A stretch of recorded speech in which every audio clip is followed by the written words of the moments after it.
Assalamualaikum warahmatullahi wabarakatuh. Bagaimana kabar anak-anakku? Semoga kalian semua yang berada di rumah dalam keadaan sehat walafiat.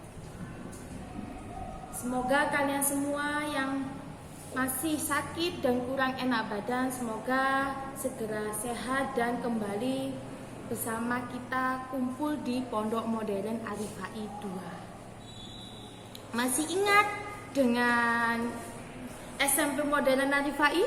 Bagaimana? Semoga kalian semua masih ingat. SMP Modern Arifai sukses, mandiri, religius, terampil. Ya, kemarin kita sudah bahas mengenai listrik statis.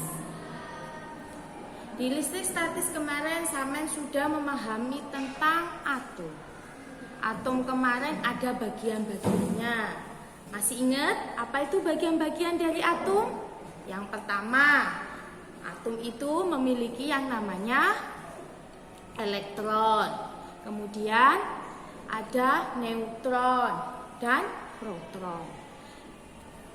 Atom sendiri kalau dia dalam keadaan netral itu namanya atom, tapi ketika dia bermuatan nanti namanya ion.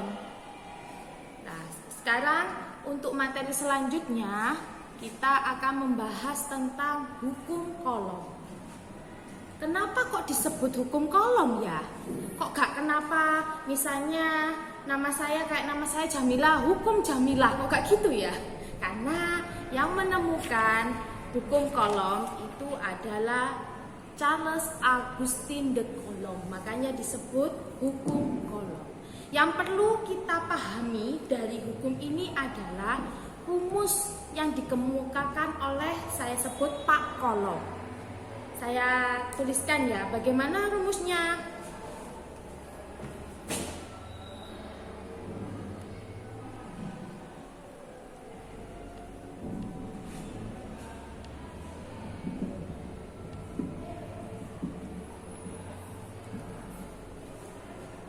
Kalau saya singkat, itu adalah F sama dengan K itu rata, gitu ya.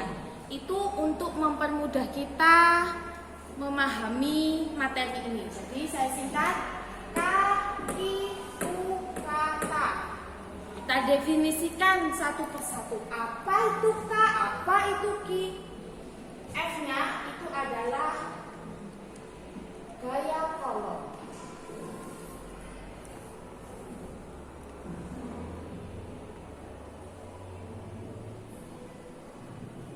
Masih ingat gaya Coulomb itu satuannya apa? Gaya itu satuannya adalah apa? Kemudian K. K itu adalah konstanta. Konstanta ini sudah ditetapkan. Jadi ya, misalkan kalau pada soal tidak diketahui, ya konstanta ini tetap ini. Jadi kalian harus mengetahuinya. Berapa konstantanya hukum Coulomb? Yaitu 9 kali 10 pangkat 9. Apa satuannya? Satuannya adalah meter, newton, meter per newton, meter kuadrat per Coulomb kuadrat.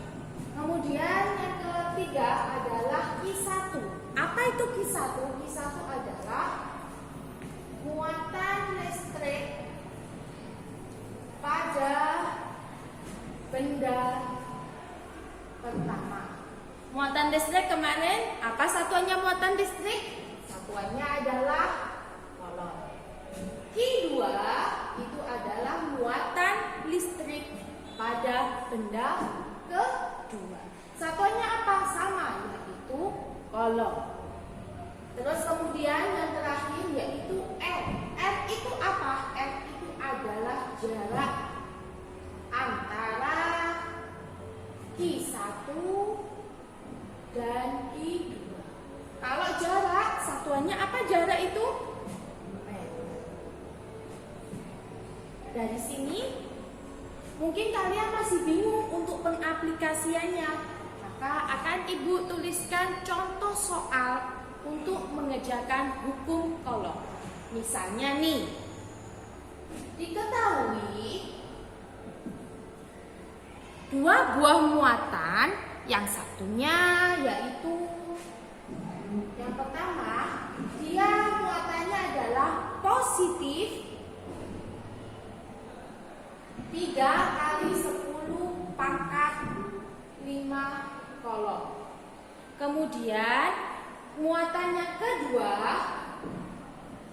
yaitu negatif 2 kali 10 pangkat 5 kolom. Kemudian jaraknya adalah, ini saya anggap 3 aja ya biar kita mempermudah. Jaraknya adalah 3 cm. Jangan lupa anak-anak, untuk satuan yang tidak sama maka harus disamakan dulu. Misalnya nih, ini jaraknya 3 cm, maka harus diubah menjadi meter dulu. 3 cm kalau diubah menjadi meter berarti naik berapa? Naik 2. Berarti kalau 2 berarti dikalikan 10 pangkat min 2 meter. Kalau naik 1 berarti dikalikan 10 pangkat min 1. Masih ingat dan di kelas 7 kita sudah belajar mengenai pemangkatan pada bilangan pokok 10. K-nya adalah, K itu konstanta jadi tetap ya, 9 kali 10 pangkat 9 Newton meter. Dari sini yang ditanyakan apa? Yang pertama biasanya di soal itu yang ditanyakan adalah berapakah gaya kolomnya? Yang kedua itu biasanya yang ditanyakan adalah interaksinya dari kedua muatan.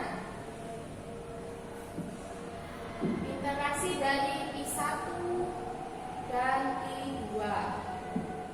Kita jawab dulu yang A.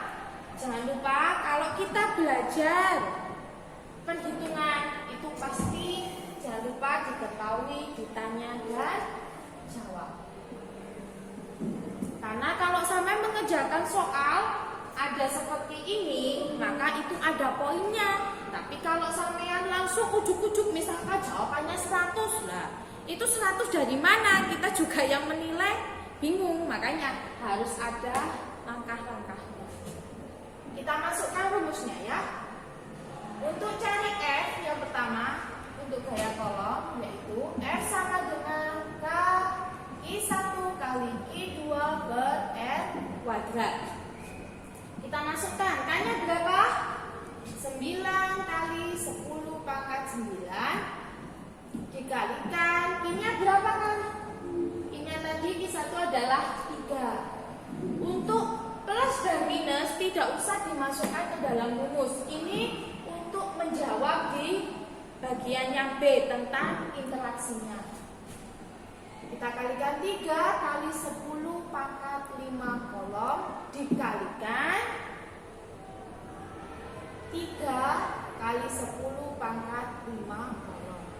Jangan lupa rumusnya per R kuadrat. R-nya berapa? Yang sudah kita cari tadi setelah diubah yaitu 3 kali 10 pangkat min 2 dikuadratkan. Jadi diingat-ingat ya, rumusnya adalah F sama dengan KI kuadrat.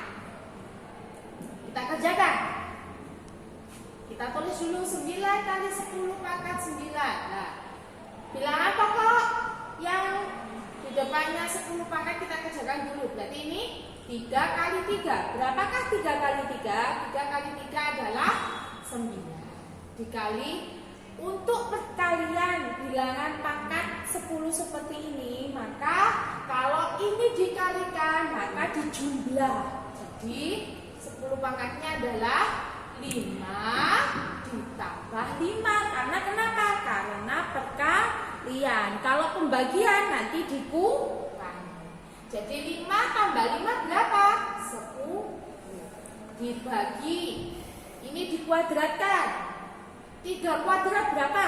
Berarti 3 kali 3. 3 kali 3 berapa? 9 kali. Ini kita kalikan bilangan berpangkatnya, yaitu negatif 2 kalikan 2. Kenapa kok dikalikan 2? Karena di sini dikuadratkan. Berapa? Yaitu negatif 4. Karena kalau sampai nggak bisa gini, 2 kali 2 berapa? Kan 4. Ini kita masukkan. Karena ini adalah negatif, jadi harus dimasuk. Kita kerjakan. 9 bagi 9 berapa? 1. Kita boleh 9 kali 10 pangkat 9 kali. Di sini 1 ya, biar sampai paham. Boleh 1 kali 10 pangkat 10 tadi. Nah, ini karena tadi yang atas adalah perkalian, yang ini adalah pembagian, berarti dikurangi. Jadi dikurangi negatif 4. Jadi men ketemu men jadi apa? Bukan jadi Pak Men loh ya, tapi jadi plus. Nanti katanya jadi Pak Men, bukan loh ya. Jadi dikalikan 1 kali 10 pangkat 10. Ini tadi kan jadi plus ya, berarti ditambah 4 sama dengan 10 pangkat 14. Kita kerjakan. 9 kali 1 9 dikali. Nah, kalau ada perkalian, ingat kalau ada perkalian berarti ditambah. Berarti 9 ditambah 14 berapa? 9 ditambah 14, 14 tambah 9. 9 tambah 14 berarti 23. Jadi gaya kolomnya itu adalah 9 kali 10 pangkat 23. Banyak ya, jadi nolnya 23. Jadi kalau kita tuliskan, berarti kita harus menuliskan nolnya itu sebanyak 23.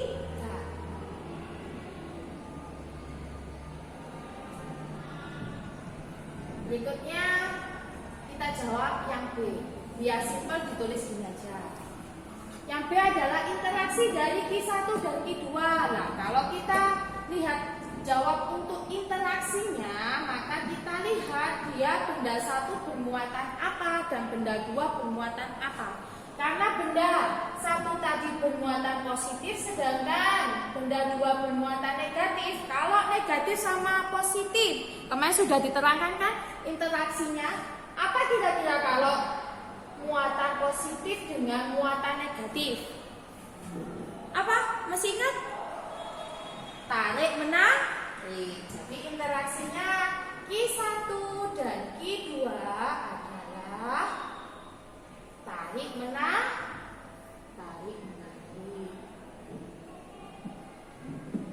Di sini ada yang mau ditanyakan? Kalau ada pertanyaan nanti bisa WA ibu pribadi ya. Jadi nanti kalau misalkan sama nggak paham bisa WA ibu pribadi. Nanti saya kasih nomornya ya. Yang berikutnya kita menjelaskan, kalau sudah tentang hukum kolom akan saya jelaskan tentang medan listrik.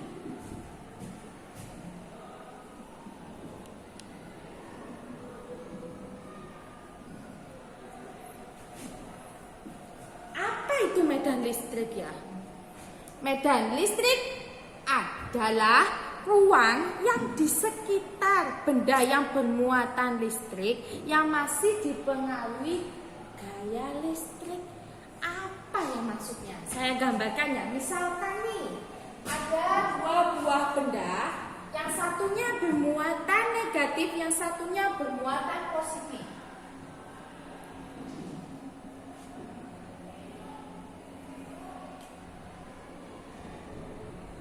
Tadi interaksinya masih ingat? Kalau ada 2 buah benda, yang satunya bermuatan positif dan negatif, maka interaksinya adalah tarik menarik. Jadi kalau digambarkan garis gaya listriknya seperti ini.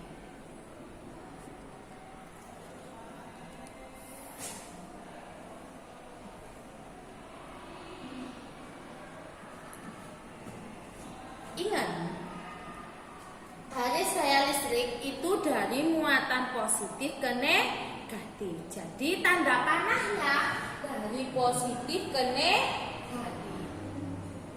Jadi positif masuk ke negatif.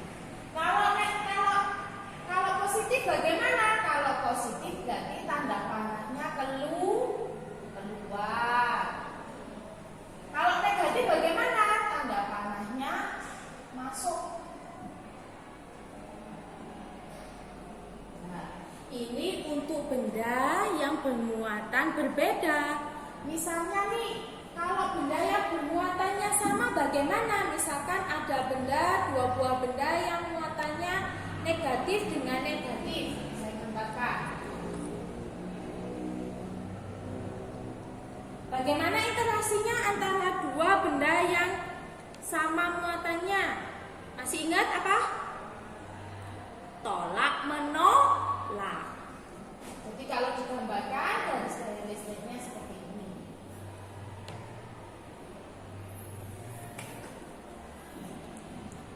Nah, tolak menolak berarti nyingkur ya. Kalau tadi kan kalau tarik menarik saling menarik. Nah, kalau ini kalau tolak menolak itu nyingkur. Bahasa Jawanya begitu. Tadi ingat kalau negatif itu arahnya adalah garis gaya listriknya adalah masuk. Jadi jangan lupa tanda panahnya masuk ke dalam muatan itu.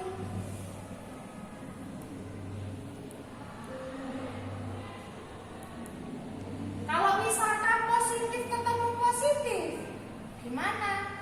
Ya sama, karena dia positif bertemu positif berarti interaksinya adalah tolak menolak. Jadi kalau digambarkan seperti ini. Jangan lupa garisnya untuk benda yang bermuatan positif itu adalah keluar. Jadi panahnya harus diperhatikan ya, jangan sampai keliru. Jadi muatan itu dari positif ke negatif. Dari sini kalau ada masih bingung atau masih ada pertanyaan, silahkan nanti bisa WA Ibu pribadi ya. Untuk selanjutnya kita lanjutkan ke potensial listrik.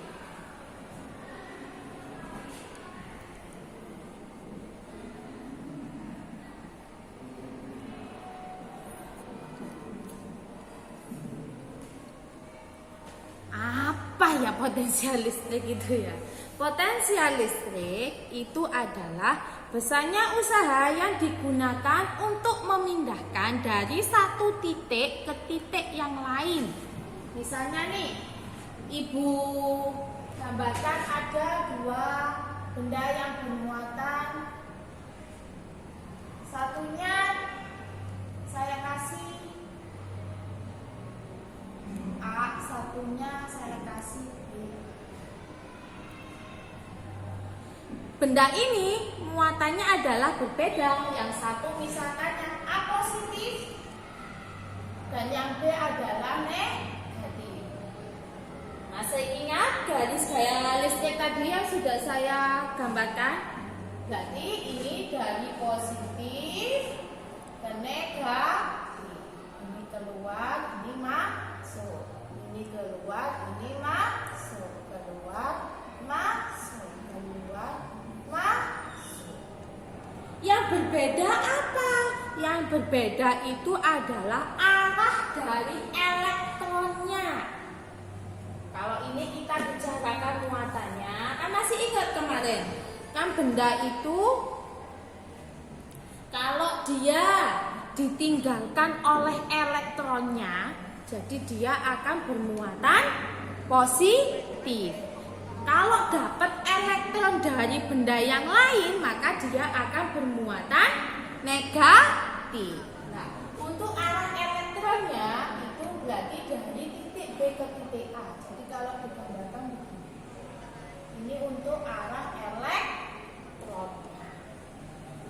Dari sini, kalau masih bingung, silahkan bisa membaca buku paketnya sampean mulai halaman 95 sampai 98. Kalau nggak gitu silahkan browsing Kan kalau di rumah nih bisa pegang HP nih atau laptop, bisa browsing-browsing. Apa tuh yang disebut hukum kolom dan yang sudah Ibu terangkan ini tadi. Kalau masih belum jelas juga, silahkan WA pribadi ke Ibu. Saya kasih PR ya, biar sampean tambah paham. Biasanya nih kalau gak dikasih PR, habis dikasih rumus, itu biasanya lupa. Makanya Ibu gak mau kalau sampean semua lupa. Saya kasih PR. Soal yang pertama, sebuah benda bermuatan positif 4 mikrokolom bereaksi dengan benda lainnya yang bermuatan negatif sebesar 3 mikrokolom. Jadi kalau dituliskan gini ya, mungkin masih bingung ya mikrokolom itu apa. Tadi satunya adalah 4 mikrokolom, keduanya adalah 3 mikrokolom. Nah, ini silakan diubah menjadi kolom dulu ya. Biar sama enggak bingung, nanti kalau enggak diubah, nanti mikrokolom ke kolom berapa? Mikrokolom ke kolom berapa? Ya. Jadi, kalau ingin diubah menjadi kolom, maka kalikan 10 pangkat min 6. Jadi 4 kali 10 pangkat min 6 kolom. Kalau ini berarti 3 kali 10 pangkat min 6 kolom. Karena biasanya yang keluar itu adalah mikrokolom.